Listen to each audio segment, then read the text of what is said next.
Shalom, I'm Shani Tarragon, and welcome to the podcast Secrets of the Scroll, Hidden Messages of Megillat Esther by Matan Mizrahi, powered by the Walter Foundation.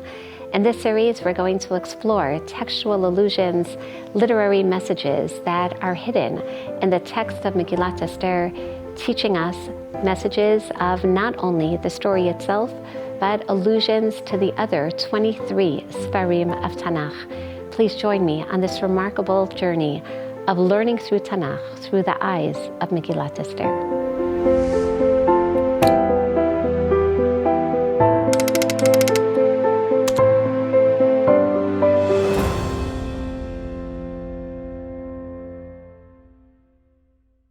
Okay, I don't know whether everyone else has been looking forward to this upcoming episode as much as I have, because for those who have learned with me before, you know that Sefer Vayikra is really my favorite, if one can even say favorite, Sefer, certainly amongst Chamisha Chumshei Torah, perhaps in Tanakh Kulo, in all of Tanakh. And Chazal have actually told us that initially, Sefer Vayikra, albeit the third of the Sfarim of Chamisha Chumshei Torah, the 5 books of Moshe, was actually the first one taught to Tinokot Shel Beit Rabban, to young children, so that Yavo HaTohorim, so that the young children who are so pure, Yavo V'yasku B'Taharot, will come and will engage in Taharot. And therefore, when one learns Sefer Vayikra, albeit it seems to be replete with sacrifices and a lot of sprinkling with blood, one looks and recognizes that it's really only primarily the first 7 chapters that really describe the sacrifices, but the overarching theme of Sefer Vayikra, already introduced at the end of Sefer Shemot, is none other than Kedusha, which we generally just typically translate as holiness, which in itself is a very ambiguous term. But if we learn Sefer Vayikra, we understand that holiness is really about a relationship with HaKadosh Baruch Hu, is being able to transcend ourselves, to be more godly. And how does one do this? That's exactly what Sefer Vayikra is coming to teach us.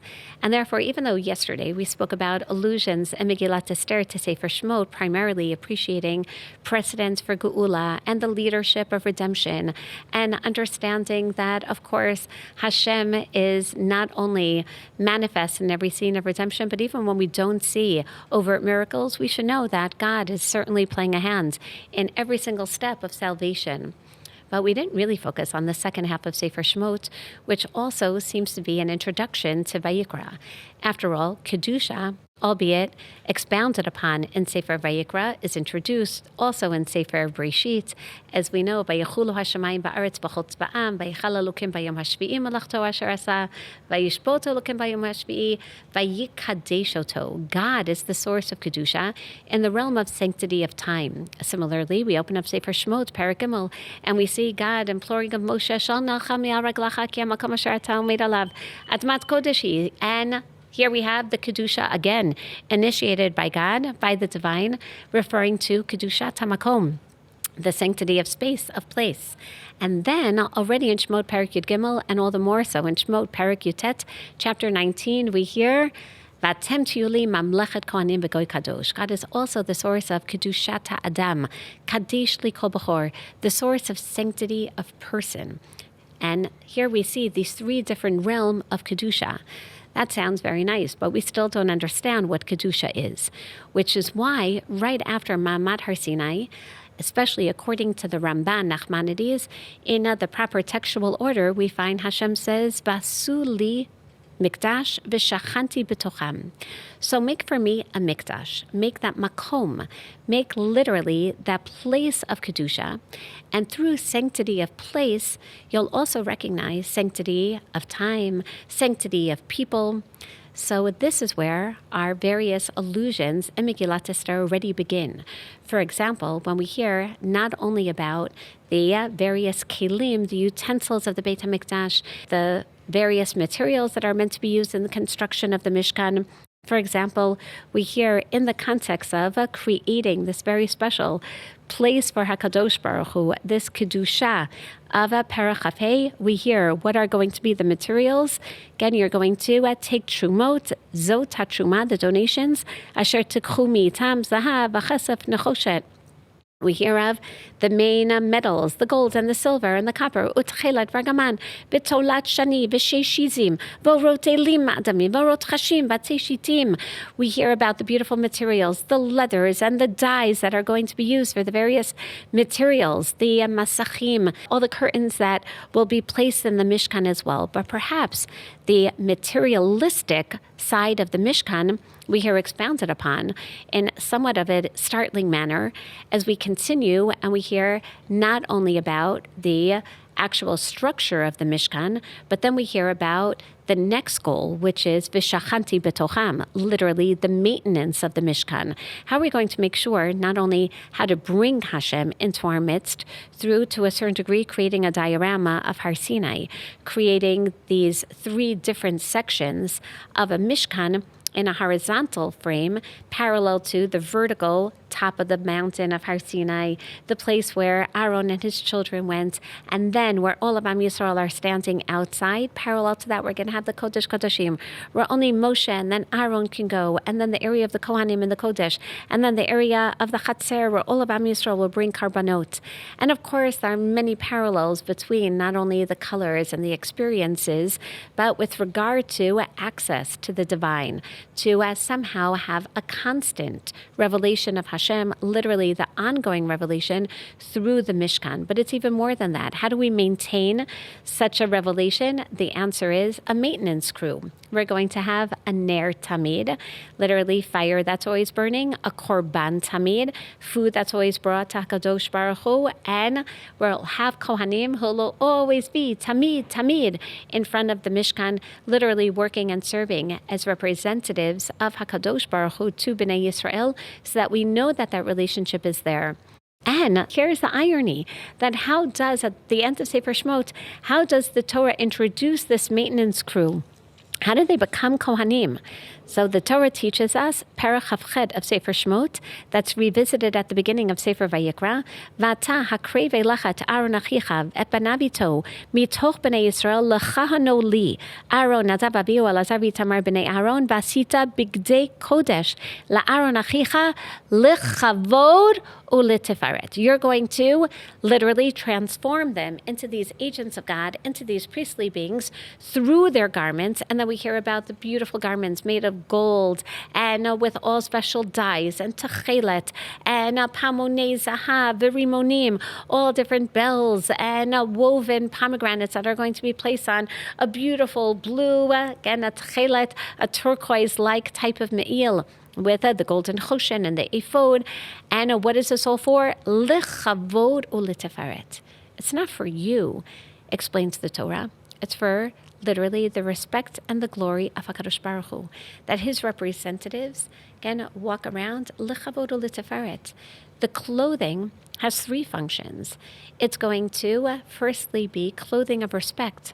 Secondly, we also find that it will help lisharet. It will actually enable the Kohanim to serve in the Mishkan, especially the Kohen Gadol. It will keep him on his toes with the various patmonim and the bell ringing, but also the tzitz, his literally golden crown, will absorb from the mistakes that are made in the Mishkan. And then we have the final bigadim that aren't really shown, which are the mechnasayim, for the 3rd function of l'chasot besar erva, literally to cover one's private areas. Why is this remarkable? Because we open up not only Sefer Vayikra, and we hear the expanded aspect of the inauguration of the Kohanim as they're about to serve, which is why Chazal calls Sefer Vayikra Torat Kohanim.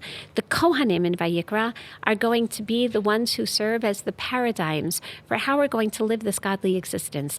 They're going to show us how to live life in the Mishkan, which is why after we hear about the inauguration and the day of the inauguration, we then hear, unfortunately, about the deaths of Nadav and Abihu, the sons of Aaron, because they performed avodah asher lo tziva otam, that literally undermines the mandates of Hashem.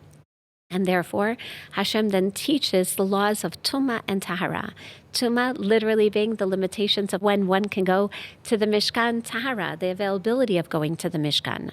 And as such, the Kohanim are going to be the ones not only to serve as the ones who will model a life of Tuma and Tahara, lahavdil, bein hatamei uvein hatahor, but also lahorot. They're going to be the ones to teach this. So again, the Vayikra teaches us about this inauguration of the Kohanim, of which we hear goes on for 7 days. And in great detail, we hear about how Moshe dressed Aaron and his children. And then we hear about and how they themselves became almost consecrated, just like the utensils of the Mishkan, with the sprinkling not just of oil, but the sprinkling of blood on their corners, on their appendages, their ears and their fingers and their toes. And why is all of this so significant? Because now we open up Megillat Esther. And as soon as we open up Megillat Esther, we recognize that Esther and Mordechai in the palace of Shushan are bringing us all the way back to the Mishkan and to the Beit HaMikdash. They're bringing us back to Sefer Vayikra.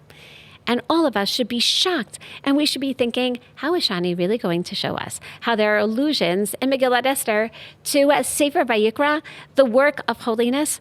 But that's exactly their point. They're basically writing and teaching us that just as Sefer Vayikra articulates holiness through, as we know, proximity to the Mishkan. There is sacrificial order in Sefer Vayikra. There's a priestly hierarchy in Sefer Vayikra. There are clearly demarcated spaces for HaKadosh Baruch Hu, for God, for the Kohanim, for all of Am Yisrael, for those that can come to the Mishkan, the Mitzoraim, the lepers who are going to be placed outside of the Mishkan. Megillat Esther, one should argue by contrast, unfolds in a world, as we know, again, outside of Eretz Yisrael. There is no temple. But now we understand, based on our introduction, maybe there is a temple, maybe there is a Beit HaMikdash in Yerushalayim during this time, or maybe there isn't, but it definitely is already the beginnings of Shivat Zion. The Jews were called upon by Koresh, literally echoing words of Yirmiyahu Hanavi that it's time to return to Eretz Yisrael and build their Beit HaMikdash. And basically they take us to the palace of Shushan, to a world without a temple, to tell us, where is your temple? And where are you looking? What do you see as your magnificent buildings and your structures and your spaces? And when we look at the time period and the context of Megillat Esther, at first glance it also seems there's no Korban, and definitely there are no Kohanim. And we open up Sefer Ezra and we actually find that many of the Kohanim obviously returned to Eretz Yisrael already, anticipating that they're going to have their esteemed jobs back as they re-enter the area of the Mikdash. We don't find Kohanim, we find Yehudim, we find Binyamin, but where are the Kohanim in Megillat Esther? And yet, Mordechai and Esther deliberately embed allusions, embed Sefer Vayikra terminology throughout Megillat Esther. The entire vocabulary, the structures of Sefer Vayikra are going to enter into the Persian court. We find that there's going to be not only, again, the narrative that reminds us of Sefer Vayikra, but Mishkan motifs to teach us how Kedusha survives, even when its physical locus has vanished. And perhaps not only do they want us to recognize where we can still find Kedusha, even in exile, but maybe when we hear all of this terminology, the allusions to Sefer Vayikra, maybe in fact, it will allow for all of us to create that space of longing for the Shekhinah, that it is no longer completely bitochem. Maybe they are telling us that something truly is absent. So now let's together prove this through the allusions in Megillat Esther to Sefer Vayikra. We open up from the very beginning and we recognize how Mordechai and Esther place us on one hand in Shushan Habirah. And we'll speak about this in a later episode, what this allusion really is to, at this term of Habirah, an elevated place. But right away, let's take a look at Perek Aleph, Pasuk Gimel. Bishnat Shalosh Lamalcho. We already saw that this is the year 483 BC, according to most historians, the third year of Achashverosh, Xerxes' rise to power, when he fought and ultimately won a war against the Greek armada. Asa Mishteh L'chol Sarav Avadav. Mishteh, Shtia. Again, this seems to be anything but Sefer Vayikra. What do we hear about the Kohanim in Sefer Vayikra? We're told in Perek Yud that they're not allowed to enter the area of the Mishkan in a state of shtuya yayin, in a state of inebriation. So as we refer back to that exact terminology, we know that we're not just talking about drinking. We're talking about drinking wine. That's the association of shtiya in Tanakh. In Perek Yud, Pasuk Chet, Vayidaber Hashem el Aaron Lemor, Yayin v'shechar al tesht, ata uvanacha itach b'voachem el o moed, v'lo tamutu chukat olam l'dorotechem. When you enter literally into the king's domain, when you enter into the king's palace, when you enter into the Mishkan, you are not allowed to drink any intoxicating beverage. You are not allowed to be in a state of mishteh. Here's the irony. Mordechai and Esther are basically saying, do you want to know what culture we live in? We live in, literally, the reverse culture. We live in the contrasting culture where the king brings the mishteh. He brings shtiyat yayin over and over and over again. To be exact, 10 times, we're going to find the idea, the motif of mishteh, literally as the pillar of the king's court. And not only is there mishteh, but this is going to also be Mishteh L'chol Sarav Avadav, Chil Paras Umadai, Hapartamim, Sarei Hamadinot Lefanav, Baharoto et Osher Kivod Malchuto. And he is then going to bring them in for a Mishteh, which we are going to hear about last 180 days. Please remember that term. He is going to have a Mishteh to show Osher Kivod Malchuto, the wealth of the respect of his kingship, ve'et yikar tiferet gedulato, and the preciousness of the glory of his greatness. Okay, I hope everyone is hearing the same echoes that Mordechai and Esther want us to hear, which is the only other time that these two words of kavod and teferet appear in such juxtaposition is lechavod uleteferet, referring to the begadim, the garments of the Kohen Gadol and of the Kohanim. And therefore, what are they basically saying? Chazal will elaborate upon this and say, wait a second, if Achashverosh is showing off his kavod and teferet, it must be that he's donning the kavod and teferet of Bigdei Kuhuna. Chazal and Masech Megillah tell us that Achashverosh literally put on the garments of the Kohen Gadol and was mocking Am Yisrael at his party, saying, you see, you're not in your Mishkan. Where is your Mishkan? I thought that Kori Shalat for you to go and rebuild your Beit HaMikdash, but no, you haven't gone. It seems that your 70 years of prophecy of return to Yerushalayim and rebuilding of your temple have completely expired. And therefore, he makes a celebration literally to mock Am Yisrael. But that doesn't seem to be the political motive behind his party. Rather, that's Mordechai and Esther criticizing their society. What do we look at as kavod and teferet? What they're saying is, look around. Again, where is your Mishkan? Where are your Bigdei Kuhuna? Why are you not going back to Eretz Yisrael? Instead, you're looking at the king's garments. You're looking at Prada as kavod and teferet. You're looking at today's fashion as what's truly glorified. Don't you realize that Vayikra is missing? Don't you realize that the Mishkan is missing? And just in case you're not convinced, Yamim Rabim, how long is this party going to continue for? Yamim Rabim, also a terminology that we know from Sefer Vayikra, from particularly Perek Tetvav, with regard to how we learn days of Tumah and Tahara. Yamim Rabim, Shmonim U'Ma'at Yom. So fascinating. A party of 180 days. Why do they have to tell us it's 180 days, 180-day party, again, which we really know is a general's party. It's Chil Paras Umadai. It's a Pentagon party. They're really dealing with strategy during the day, and they just all go to the pub and just drink until they're drunk at night. But still, 180 days, we know this as literally an entire cycle between one solstice and the other, between the winter solstice, the summer solstice. This is the 180 days between Nisan and Tishrei, the 1st and the 7th month. This is half of a year. So wait a second.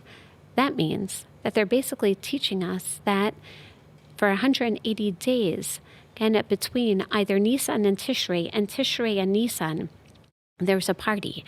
But all the more so, that's just a prelude to another Vayikra allusion that appears at the very beginning of Megillat Esther. The very next pasuk, we're just in Parak Aleph pasuk Hey, uvimlot hayamim ha'ela.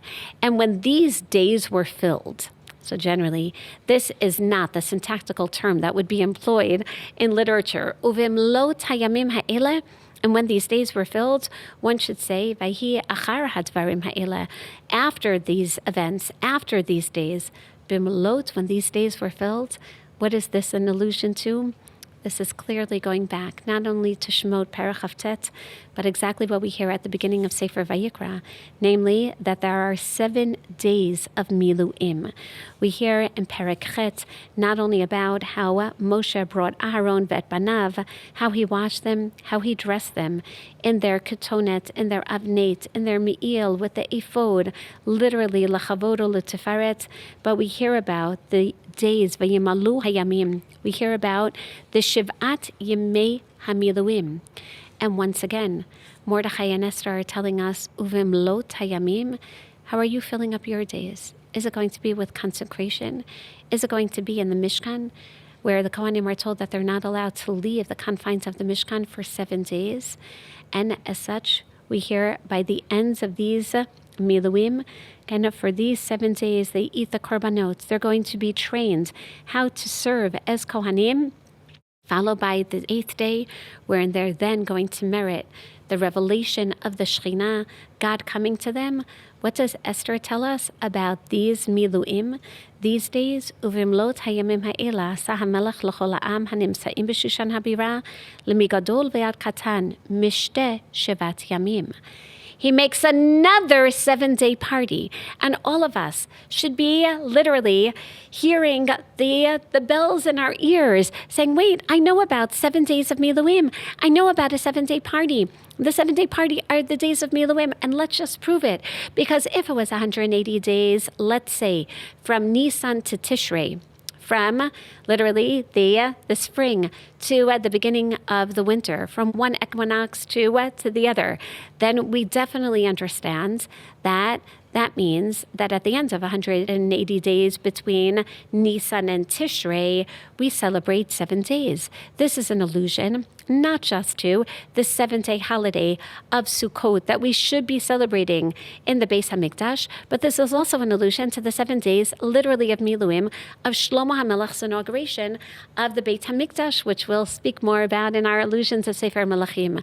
But all the more so, if the 180 days began in Tishrei, which means that they ended in Nisan, then we know also of another 7-day holiday that's celebrated for 7 days, and in the Chatzar of the Mishkan, namely Pesach, but all the more so, 7 days of Miluim, literally, those were the 7 days of Miluim, Rosh Chodesh Nisan, that we know at the time of the Mishkan, Mordechai and Esther are saying, oh my, where are you?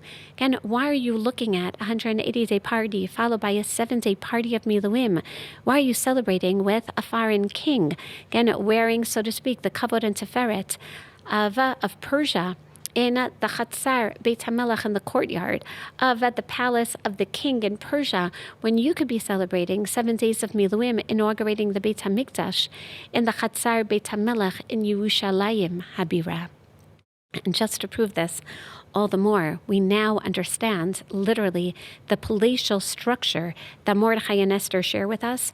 Where does this party take place? Shivat Yamim B'Chatzar Ginat Bitan HaMelech. In the Chatzer, okay, isn't it enough to tell us, Ginat Bitan HaMelech, literally in the outskirts, in the garden of the palace of the king? No, in the Chatzer, in the courtyard, telling us you know about the courtyard. That's where all of Am Yisrael is allowed to bring their korbanot, as we find not only by Har Sinai, but certainly in the Chatzar of the Mishkan that we hear about in Parshiot Vayikra and Tzav and Shmini. And therefore, once again, Mordechai and Esther are drawing these magnificent allusions, not only to teach us that they are trying to tell us perhaps that there is Kedusha in Persia, but I believe even more, they're telling us, don't you realize what's missing in your lives? You're looking at Achashverosh as if he's the Kohen Gadol. You're looking at his fashion design as if it's the the design of the kavod and tiferet of the Kohen Gadol and the Kohanim, you're looking at the palace of the king as if it's the palace of HaKadosh Baruch Hu. And Chazal therefore teach us that every time we see the term HaMelech, we should realize that Mordechai and Esther are certainly alluding to Melech Malchei HaMelechim at the same time. But just in case, listeners and learners, you're not convinced yet, take a look at Pasuk Vav. Chur karpas utchelet, achuz b'chavlei butz v'argaman. Wait, I know all of these materials. I know of these dyes.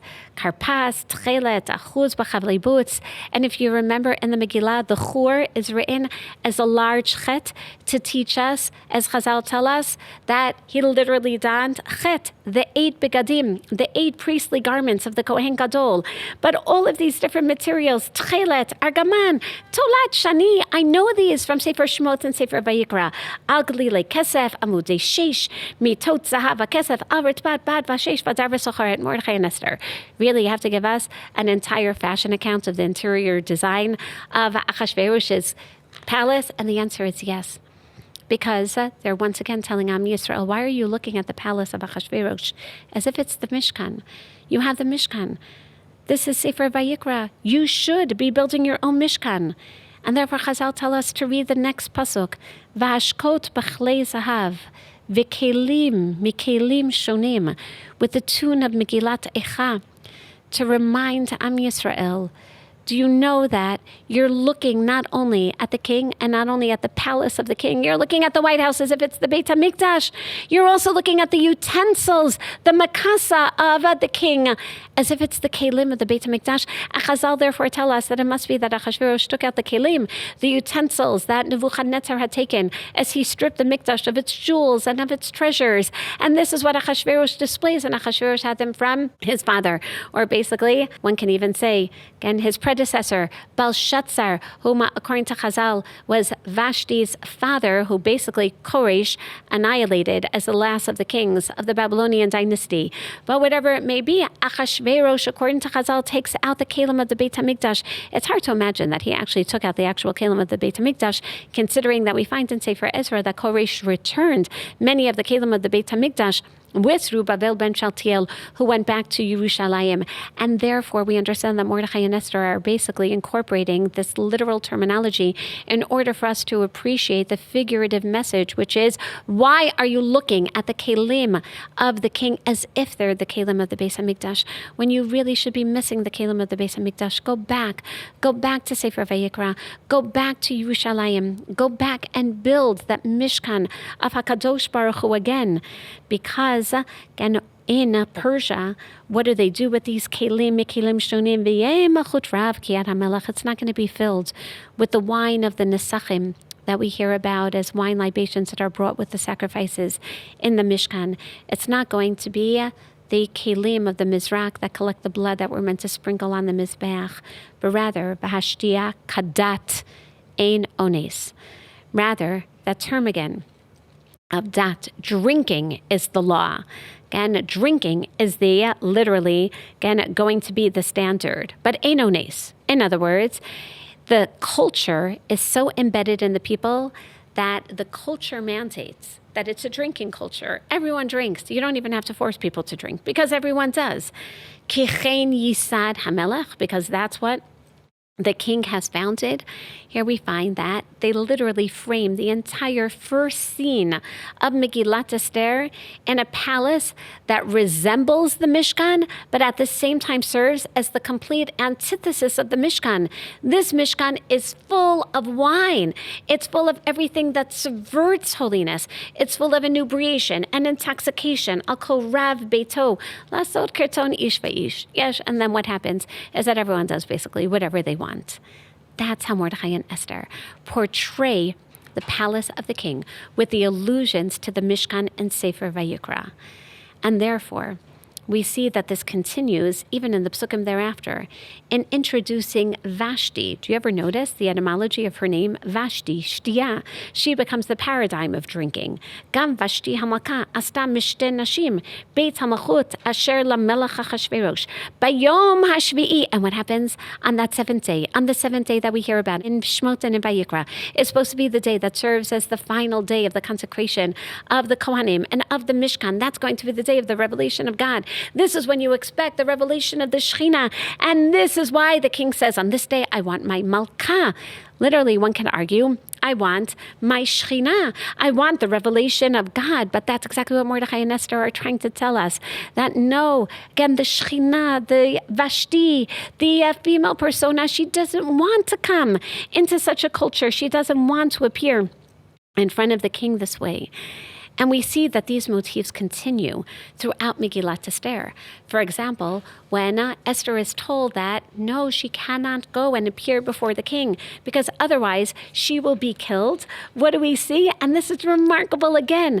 She tells Mordechai, I can't go and appear before the king because everyone knows, this is the law, Yodim asher kol ish v'isha asher yavo al hamelech el hachatzar hapnimit.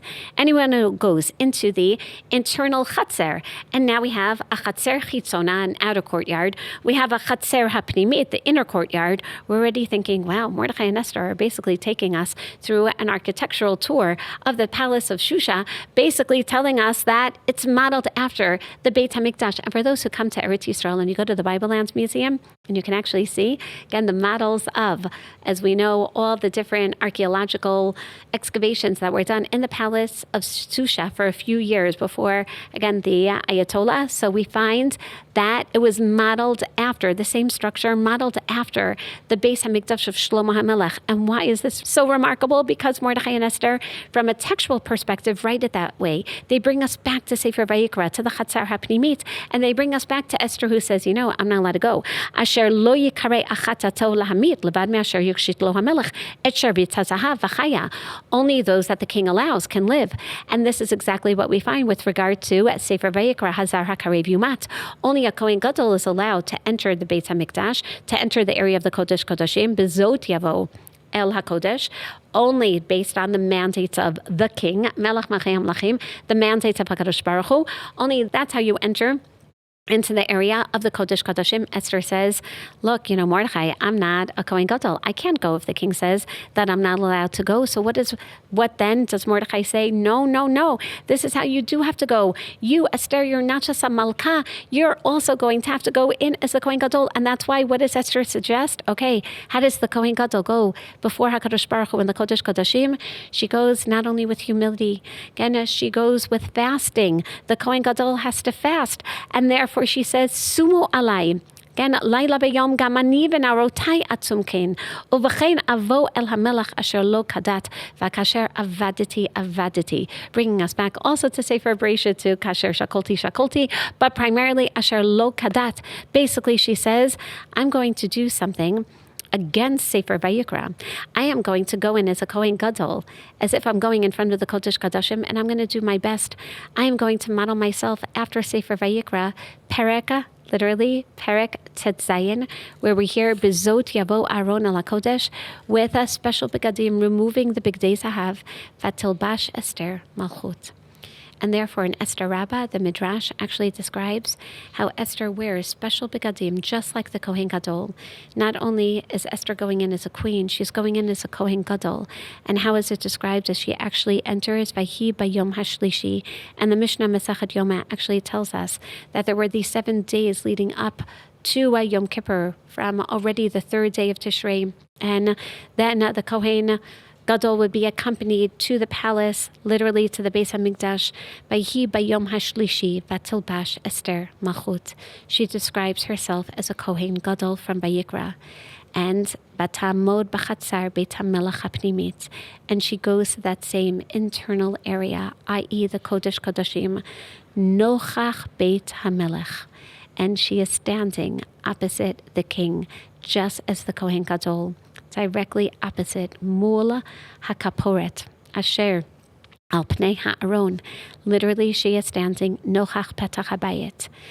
And lo and behold, what Mordechai and Esther are really accomplishing is they're building up that suspense of the Kohen Gadol standing in front of HaKadosh Baruch Hu on Yom Kippurim in the Kodesh Kodashim. Is he going to survive? Is Kapara going to be achieved? Is HaKadosh Baruch Hu going to forgive Am Yisrael? And basically they're saying this is the moment of judgment. This is Yom Hadin for all of the Jews, not just in Persia, but all over the world. Vayikra HaMelech et Esther HaMalka omedet b'chatzar nasa chen be'inav vayoshit HaMelech l'Esther et sharvit hazav asher biado.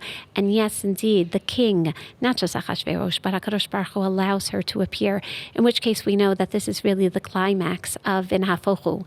If Hashem forgives, if Hashem allows the Kohen Gadol to come, then Mordechai and Esther are alluding to the fact that everything in the end is going to be okay. And therefore, it's also remarkable how they embed so many of these terminologies within the plot of the story. For example, and where else do we see Vayikra allusion? We see it back in Perek Gimel. Not only is Esther the Kohen Gadol, but it seems that in Perek Gimel they describe the entire scene of Haman, who has a goral, who has also this apparently religious ceremony in a very similar way as we have a religious ceremony of Yom Kippur. So how did they describe Haman's goral? They tell us beautifully that Haman does the following. He has a goral in front of all the people. And Vayivakesh Haman lahashmir et kol hayudim asher b'chol machot Achashverosh am Mordechai. Perek Gimel, Pasuk Zayin, b'chodesh harishon hu chodesh Nisan. And here we find that just as we have our New Year, not on the first of the months, but on the first of the seventh month, that leads to the 10th of the month. And what happens on this day? The Kohen Gadol, as we know, removes his golden garments and appears in front of the king, Melech Malchei HaMelechim, with his white, simple garments, resembling even not just humility, but also a certain sense of vulnerability, of death. Again, he stands in front of HaKadosh Baruch Hu. It seems that in Persian culture, based on Babylonian ceremonies as well, they would come in wearing all their clothing with a certain sense of arrogance. But they also had this special beginning of the year, the beginning of the season, the agricultural season. Bishnat 12 lamelech Achashverosh. Now we hear Vayikra terminology again. Hey Piel Pur, Hu Hagoral Lifnei Haman. You say everyone is there. And the Jews who just came to the Mishteh of the Melech in this mini Mishkan-like structure in front of the king, now we find that the Jews are going to suffer also. Hu hagoral lifnei Haman. I know of a goral from a Sefer Vayikra. I know the goral of Yom Kippurim. Hu hagoral lifnei Hashem. That's exactly what Mordechai and Esther are trying to tell us. This is what happens if you see the source of holiness in Chutz La'aretz. If you're looking at the house and the palace of the king and the garments of the king as if they're the garments of the Mishkan and the Beis HaMikdash of Sefer Vayikra, and therefore they turn to us and they say this is the punishment, then instead of a goral in the Beit HaMikdash, there's going to be a goral of Haman, Lifnei Haman, instead of Lifnei Hashem. And what does this goral determine? Not just not the salvation as we know, a Seir Lazazel that's going to be killed, and a Seir LaHashem that is going to procure kapara, atonement for Bnei Yisrael, but this goral Lifnei Haman is going to determine when the annihilation of the Jews will take place on the 13th of Adar. But don't worry, because once Esther appears then as a Kohen Gadol in front of the Melech Malchei HaMelechim on her mini Yom HaKippurim, also alluding back to Seder Avodat Yom HaKippurim, then we have nothing to worry about, because ultimately the days will turn into days of Sason V'Simcha, and maybe that's why in the end these days are known as Purim al Shem HaPur, that there's a difference between a pur and a goral. The pur is the Persian form of a lottery, where it was believed that everything is fated by the stars, everything is fated by the gods, and you can't change anything. However, what do we see through the story Mordechai and Esther say? Do you remember? We have a goral lifnei Hashem. A goral means that we can decide based on our actions. Are we going to be a Seir Lazazel that really is going to be killed? Or are we going to achieve kapara? Are we going to go through those actions described in Sefer Vayikra Perek Tetayin of fasting and pleading before Hashem and ultimately achieving kapara? And therefore what we find is that Mordechai and Esther basically are going to incorporate Vayikra terminology by literally presenting before us the Persian palace as the antithesis, as the subversion, almost as a grotesque parody of a sacred space of Mishkan. It's going to be a place of power. It's exclusive and it's lethal because Esther's approach to the king that echoes literally the Kohen Gadol's entrance into the Kodesh Kodashim is her way of saying that we have the power to restore Kedusha. That not only are we missing the Kedusha of the Mishkan, of the Beit HaMikdash, but even in exile, if we see ourselves as standing in front of Hashem, if we understand that this isn't the palace of a king and the culture that we should be immersed in or adopt, but rather that we can create our Yom HaKippurim and ultimately reframe and hear the political risk as her own sacrificial avodah. Esther presents herself as an exilic Kohen Gadol, one in which we find this is clearly de facto. If we can only go back to the Gorah Lifnei Hashem and come to the Chatzar Beit HaMelech HaPnimit with fasting before Hashem, then that certainly is ideal, because then that would be a priori salvation for all of Am Yisrael. But sometimes we are in exile, and therefore she presents herself as the Kohen Gadol who can bring Kedusha even before the king. She approaches the king alone after 3 days of fasting, and therefore Chazal, noting all of these allusions, are going to say that we should also fast before Purim, just as we have the fast of Yom HaKippurim. And we find then, not only in Hasidic terminology, the Sefer HaTodah says the same, Yom Kippurim, that really there's an allusion, not only in Megillat Esther, but again, Purim is really the basis even of Yom HaKippurim. And if Yom HaKippurim, it's really a day like Purim. In other words, Purim should teach us what Yom HaKippurim is all about. They're actually teaching us through Megillat Esther how to enhance Sefer Vayikra. Because if Purim is a day of physical indulging and Yom HaKippurim is a day of abstaining from any physical indulgence, then one can argue that Vayikra is that ideal of holiness, of being godly by refraining from any type of physical, material, again, definitely the eating, being careful with what's tahor and what's kodesh, what we can eat in the mikdash, what we can eat in the mikdash, what is considered defiled, what is not defiled. And sometimes it's just easier to stay holy by abstaining from everything. Comes along Purim and teaches us, you know what we're going to do? We're going to indulge. We're going to indulge in that wine, and we're going to show how it can be uplifted, how even in exile, there can be a semblance of Kedusha. And of course, that should enhance our longing for the Beit HaMikdash. But even as such, again, Yom Purim becomes a greater challenge of being able to sanctify the material to become kadosh as well. And it's not just that. Yom Kippurim and Purim have fasting, but they also have the feasting. On Yom HaKippurim, we're told in the Torah, in Sefer Vayikra, that we're supposed to fast on the 9th and on the 10th. Chazal learn, no, if you actually feast on the 9th, then it's like you fasted on the 9th and the 10th. So feast on the 9th and fast on the 10th. What did Chazal teach us? You know what then? By Purim, in order to show the association, then we're going to fast, even though Esther actually fasted before Pesach time, but we'll fast on the 13th, and then we'll feast on the 14th, because the fasting will frame the feasting properly.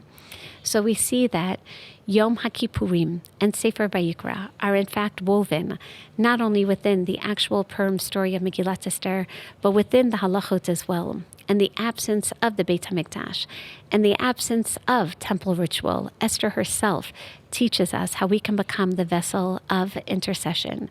Vayikra's theology of atonement is relocated from the altar, from the Mizbeach, ultimately to Esther, to human courage. And therefore feasting in the story of Megillat Esther, feasting, and even what Esther says, the fasting as well, this is what will replace sacrifice, but not neutrally.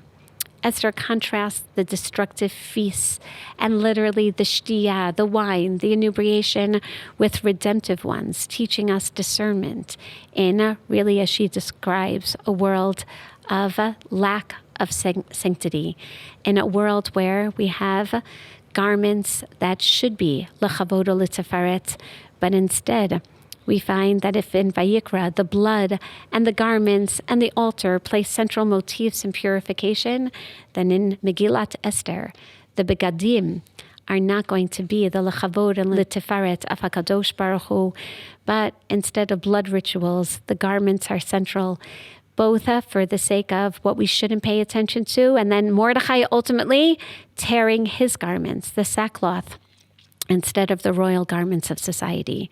So the external symbols also of the status replace the ritual markers of holiness of Vayikra. Esther teaches us how these symbols can be inverted in order to restore moral order. In other words, Megillat Esther translates Vayikra's Mishkan-centered holiness into an ethics of courage, restraint, and self-sacrifice. In exile, sanctity no longer resides in space, and that's something that we should miss. But she does tell us that you can become a Kohen Gadol through your action. I hope we all, this year in particular, as we read Megillat Esther, find numerous allusions of Sefer Vayikra, of Kedusha, to note that holiness really is there, not only to teach us how we can infuse every experience with that Kedusha of time and space and person, but ultimately how we can also long for the complete restoration thereof. Yom Kippurim Sameach. Thank you for joining us for Secrets of the Scroll with Rabbanit Shani Targin.